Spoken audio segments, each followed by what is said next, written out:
So, hindi lang tong simpleng tips, lahat gagawin natin. Medical na pampababa, psychological na pampababa, o pang-psychology, pang-psychiatry, lahat yan. Kasi ang nagpapataas ng blood pressure, maraming bagay. Okay? Hindi lang yung mga pagkain na maalat, matataba, overweight, hindi lang yan. Marami dyan, mental stress, nakikita ko. Actually, mas mahirap nga ibaba yung blood pressure ng mental stress. Stress kayo o hindi. At bukod dyan, meron pa tayong mga tips yan. Usually, yung mga mahirap ibaba ng blood pressure, pag-isipan nyo to, merong tao, like sino ba ang nagpapa-high blood sa'yo? May ganyan yan. Pwedeng sino o ano ang nagpapa-high blood sa'yo. Let's say sino. Minsan, pag meron ka kinausap na tao, either pamilya, kaibigan, kaaway, karibal, whatever, pag nakausap mo siya, mag-iiba pakiramdam mo. I-check mo blood pressure mo.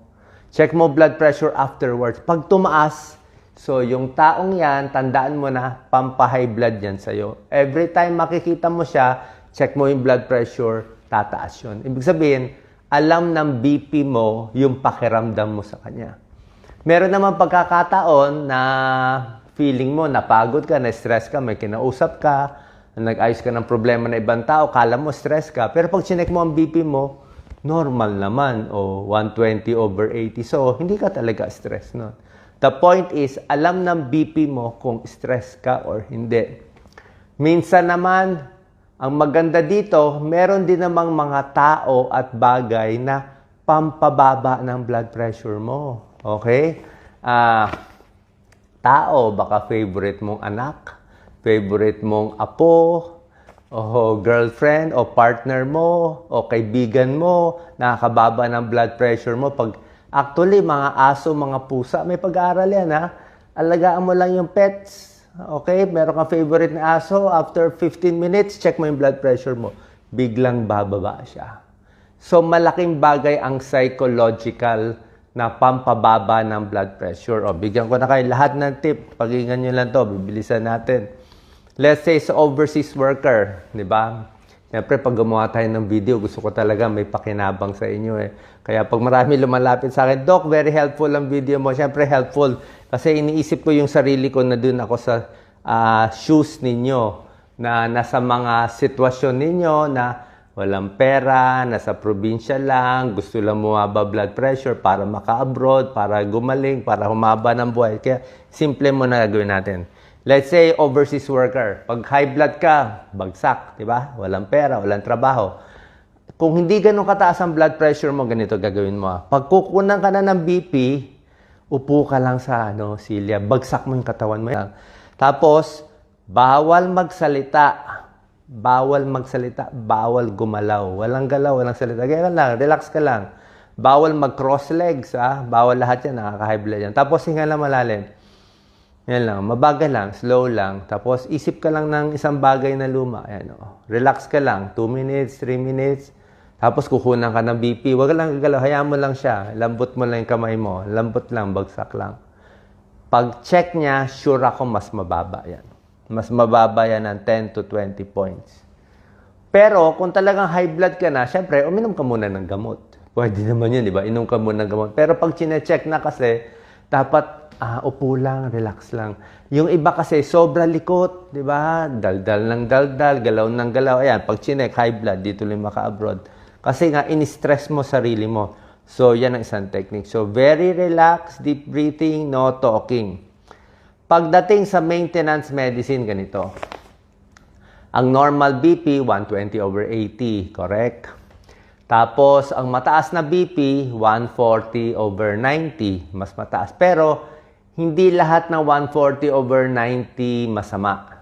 Like sa akin, sanay ako sa BP na 110/80. Pag ako nag-140/90, alam ko na yan. Mabigat dito, makapal dito, baka kumakapal dito. Parang nag-expand yung ulo mo. So, alam ko na yung symptoms ko. Bali, 140/90 sa akin, hindi na siya maganda. Pero may tao dyan, 160/100, bali wala. Oo. So, mas may sintomas, mas hindi maganda. Okay? Kahit mababa, basta may sintomas, ibaba mo na kasi hindi sanay yung katawan mo doon. Tapos kung mataas naman ang BP mo, 160, 100, wala nararamdaman, 180, 100, binababa din yun. Hindi mo rin pwede hayaan kasi mataas na siya eh. Isa pa, pag ang bata na stress, okay lang. Edad teenager, 20, 30, kahit magsigaw, maglupasay, mag-umiyak, mag-heartbreak, hindi naman may stroke yan eh. Hindi naman ma-atake yan. Kaya nila yan. Maganda pa katawan nila. Maganda pa artery nila. Hindi pa puputok yan. Pero, pag kayo edad 40, 50, 60, pag kayo edad 70, same galit. At pareho ang galit dun sa 20-year-old. Yung 20-year-old, okay. Pero yung 70-year-old, malaking chance ma-stroke, ma-heart attack, may puputok na. Bakit? Siyempre, pag matanda na, marupok na. Yung BP ng may edad, ang bilis na tumaas. Kasi nga yung mga ugat natin, yung artery natin, kumbaga sa plastic, sa rubber band, hindi na siya elastic yung rubber band natin eh. Kung bata ka pa, yung rubber band ng artery mo malambot. Kaya kahit anong taas ng pressure, okay. Pero pag matanda na, konting banat ng rubber band, puputok na yon eh. Kaya nga, pag matanda, dapat mas ingat. So, paano tayo babawi kung may edad? Siyempre nga, tulad na sinabi ko, iwas sa mga tao, i-ready mo na. Kung meron ka nakita tao, check mo agad BP mo. Diba? So, alam niya kung high blood ka o hindi. Tulong natin sa may edad, dapat meron kayong maintenance. Ganito sasabihin, Doc, 60 na ako or 70, yung blood pressure ko, konting taas lang naman eh. Minsan 150, minsan 130, normal. Gagamutin mo ako, hindi. Ang sagot ko, gagamutin na kita. Bakit? Kung bata ka, 20 years old, pataas-taas ang BP, okay lang yan. Pero kung 60 ka na 70, pataas-taas ang BP, hindi na okay. Kasi, okay nga, minsan 130 ang BP mo. Paano kung nagalit ka? Paano kung may sunog? Paano kung may away na naginip ka, binangungot, masama loob mo? Tapos yung BP mo biglang nag-180, doon pumutok. Diba? So, walang masama na meron ka ng maintenance. Okay? Tapos lagi ko tinuturo bilang cardiologist, sasabihin din to ng ibang cardiologist sa inyo, isa sa pinakamaganda sa akin, pinakamagandang gamot, generic ito, kahit anong brand bilhin nyo, pinakamagandang generic is amlodipine. Amlodipine, 5 mg, iniinom once a day. Pag first time mo iinumin, half tablet mo na, 5 mg kalahati. Pero pag matagal na, pwede ng 5 mg, unti-unti 7.5 mg, pinakamataas 10 mg. Bakit maganda amlodipine? Yung epekto niya, 35 hours. Almost 2 days. So, inumin mo ngayon, inumin bukas, mahaba epekto niya, maganda. Okay, meron naman pang emergency na gamot, yung mga Catapres, Clonidine, meron din Captopril, okay lang naman yun. Pero itong amlodipine para sa akin mas maganda. Okay? Tapos dito muna tayo sa psychological bago tayo sa medical. Tulad na sabi ko, anger, tension, may masakit sa katawan, kabado, panic, nakaka-high blood, lahat yan.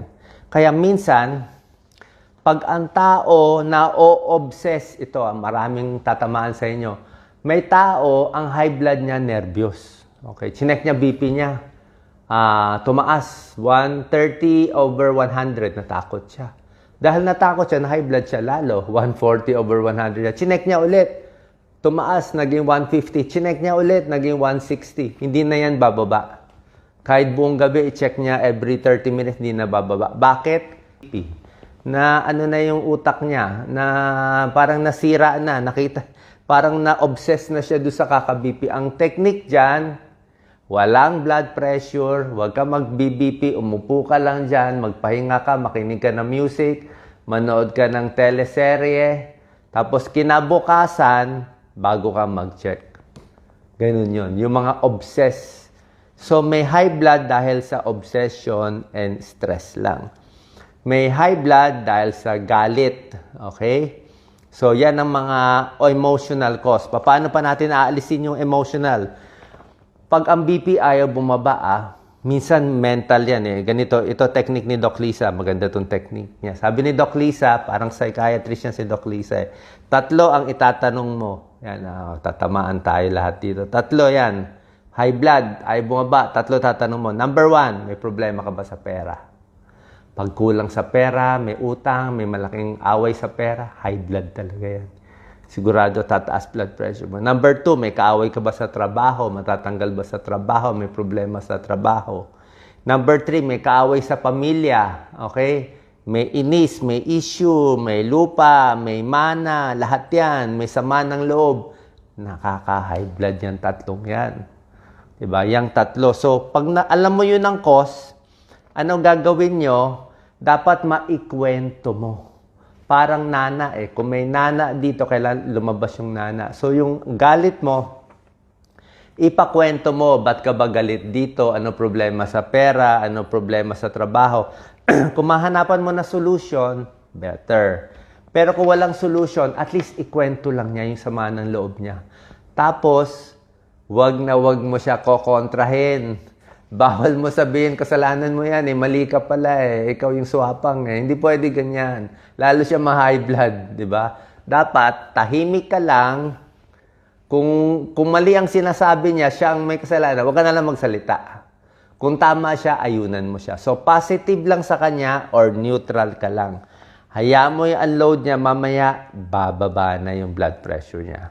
So, check mo ang BP afterwards, makita mo, uy, bumaba. O bakit bumaba? Kwento lang, nawala na eh. So, di ba? Tapos, may tao ding pampababa ng blood pressure. Di ba? Kanina yung mga kaaway, pambataas. Baka nga yung apo mo, o asawa mo, o mayroong isang bagay na hobby mo. Pag ito yung busy ka doon sa hobby mo, gardening, o meron kang kinakalikot. Kung ano yung hobby, happy ka, pwede yun. Ako, isang technique sa edad natin. Maganda isipin yung mga luma eh. Ewan ko ba, nung high school ka, anong kinakain mong ice cream, fishball, nung college ka, saan ka kumakain, 2 piso lang yung pagkain nun. So, yung mga dating pinupuntahan, dating ginagawa, pwede mo i-relieve. Kasi nandyan lang yan sa memory mo eh. Hindi yan mawawala eh. So, pag inisip mo yung mga lumang yan, na-distract mo sarili mo for 15 minutes, check mo BP mo, mababa na.